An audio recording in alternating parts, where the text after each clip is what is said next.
Hi, first graders. So today is our last official lesson for phonics.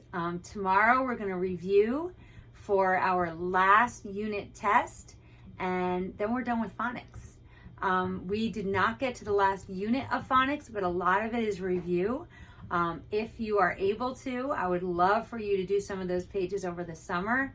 I think that would be a great way to keep focused on schoolwork and phonics. I know it doesn't sound fun, but trust me, it will pay off in second grade. And second grade, they will review all of those things and a lot of things that we've already done, and you will be fine. But it would be good to keep yourself focused on that and just keep going.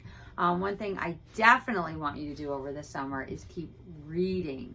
Don't stop reading, because then you kind of forget and you lose a lot of your fluency, and you lose a lot of those skills that you've worked so hard on in first grade. And it's very important for you to keep that up. That's the most important thing I can ask you to do.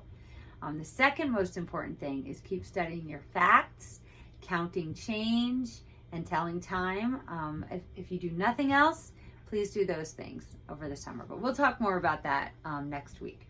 So today is our last phonics lesson, and really it's just a review as well over prefixes and suffixes. Okay, so let's just review our prefixes and suffixes. So prefixes go before a word. Suffixes, or just write suffix, goes after a word. So we learned suffixes first, because like in the school year, because they're so common, so much more common than prefixes.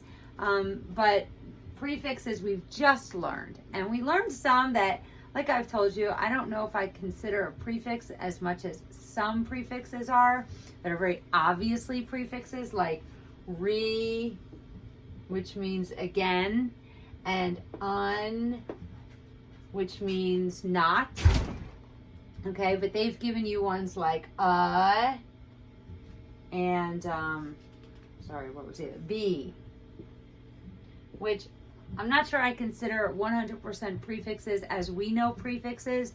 I always just thought they were part of the word, and the base word isn't always obvious as something that meant something and then this changed its meaning. Okay, but they are considering these prefixes, so we will include them and words that have them. Okay, so words like this would be remix, or retell. You told a story and now you need to retell the story, so tell it again, mix it again, cook it again. When you recook or redo something, right? You did something and now you need to redo it. Those are doing things again. So re means again. Un means you didn't do it.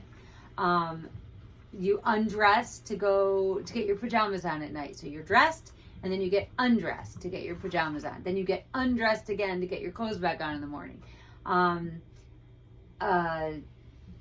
Let's see, we have unpack. If you go away on vacation and you come home and you unpack to put all your clothes away. So un means not. So you're not, or the opposite of what the word is. So pack, unpack are opposites. Okay.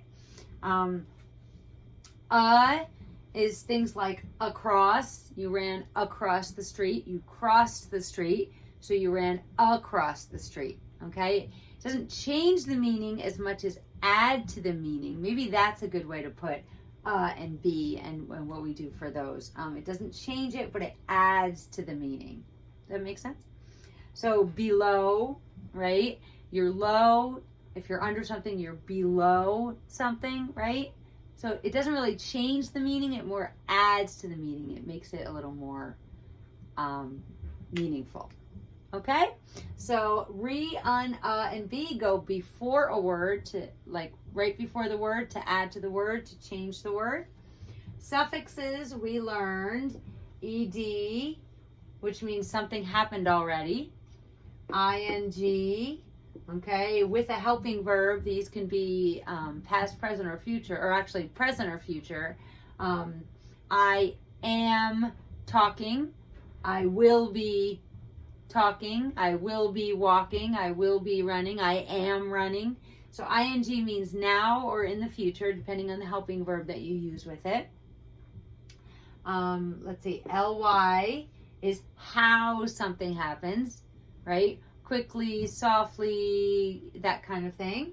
We also have s and es, which I put next to each other because they have the same meaning. They mean more than one.